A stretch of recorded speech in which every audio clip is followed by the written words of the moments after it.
Yeah, we're coming back to New Orleans. The UFC is coming back to New Orleans in July 19th. It's going to be my final fight. I'm going to lay the gloves down in Louisiana where it all started for me. The whole journey started there. July 19th, me and Max Holloway are going to fight 5 rounds, main event, pay-per-view for his current BMF title. And you know, there's not a better guy I can think to fight in my retirement fight. I was his first fight in the UFC back in 2012, and he's going to be my last fight in the UFC. So it's an honor. He's a legend, former champion, undisputed, current BMF champion. So we're going to put on another war. All right, so it's official. Max Holloway will be facing Dustin Poirier for his retirement fight in Louisiana for UFC 318, and this will be for the BMF title. Max Holloway is putting his BMF belt on the line here. I see a lot of people online and on Twitter not liking this fight for whatever reason. I know they did fight 2 times prior, but this is an absolute banger of a matchup. Max Holloway, this is a different Max Holloway, if we're being honest. This is Maximus Holloway, the Holloway that is going to be prepared to fight Dustin Poirier this time. In the first fight, there were little tadpoles, let's be honest. Max Holloway, that was his, I think it was his UFC debut. He fought Dustin Poirier, and now he's fighting Dustin Poirier in his retirement fight, so it's kind of a full circle moment here. And Poirier pretty much just confirmed what we already knew. I'm pretty sure everyone knew that Max Holloway was going to be facing Dustin Poirier. Even DC asked about it on, I think, one of the ESPN broadcast shows, and Dustin Poirier was pretty much like, oh, you're just gonna have to see. Gave it away, dead gave it away right there. And even though a lot of people are hating on this fight, I for one am looking forward to seeing this fight. This is a different Max than we've seen in the previous fights. I think that he's not in his prime now, but now that he's able to go up to 155 without worrying about going back down to 145, he'll be able to put on the weight properly like he did against Justin Gaethje. I mean, look at what he did against Justin Gaethje. He put on a better performance than Dustin Poirier, but that is a little bit of MMA math here. This is a great matchup between 2 of the best boxers in the lightweight division, not even the lightweight division, just the whole of UFC. And what better way to send Dustin Poirier off for the BMF belt in his hometown in Louisiana?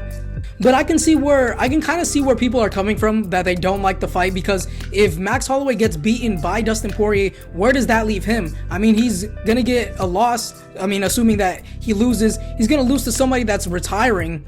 So I can see where fans are kind of leaves a bad taste in their mouth based off of that. But besides that, I cannot wait to see the exchanges between Max Holloway and Dustin Poirier. I mean, Max Holloway was wobbling Justin Gaethje left and right, and that's something that Dustin Poirier wasn't really able to do against Justin Gaethje. And I know that was after the fight, so maybe that kind of weakened his chin up a little bit, but Justin Gaethje has never been slept cold before, and Max Holloway was the first to do it in the lightweight division.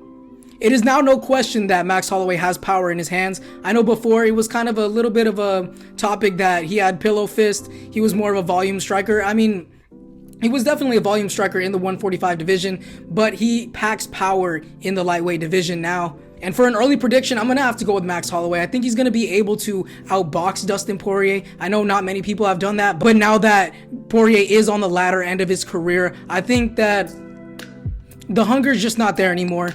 This is his last fight. Max Holloway's still he's trying to make a statement in the lightweight division again after being knocked out by Ilia Topuria. And what's kind of interesting about this fight is that Poirier's first option wasn't Max Holloway. The first option was Justin Gaethje, and then the UFC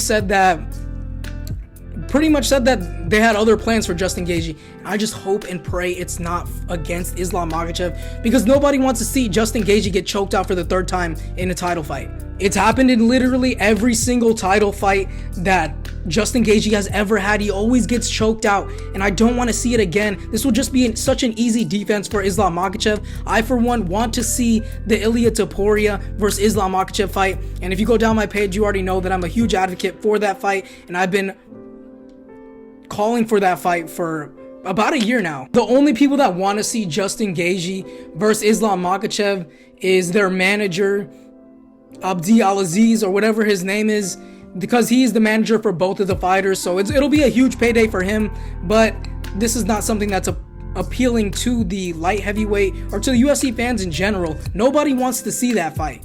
You know, White did also announce a couple of other fights for today as well. He did announce Joaquin Buckley and Kamaru Usman, the return of Kamaru Usman. He hasn't fought since against Khamzat Chimaev, and that was about a year and a half ago. So we're seeing the return of Usman. Should be a pretty good fight in the Atlanta card. As well as he announced Ignacio Bahamondes versus Rafael Fiziev, giving a step up in competition to Ignacio Bahamondes, potentially being able to enter. I believe Fiziev is 12 and Bahamondes is 15, I believe. So he's not going to go up too much in the rankings, but there is a lot of movement in the lightweight division right now, and I am loving it. That's going to be all I have for you guys in today's video. Let me know how you guys think Max Holloway versus Dustin Poirier 3 is going to go down in the comment section below.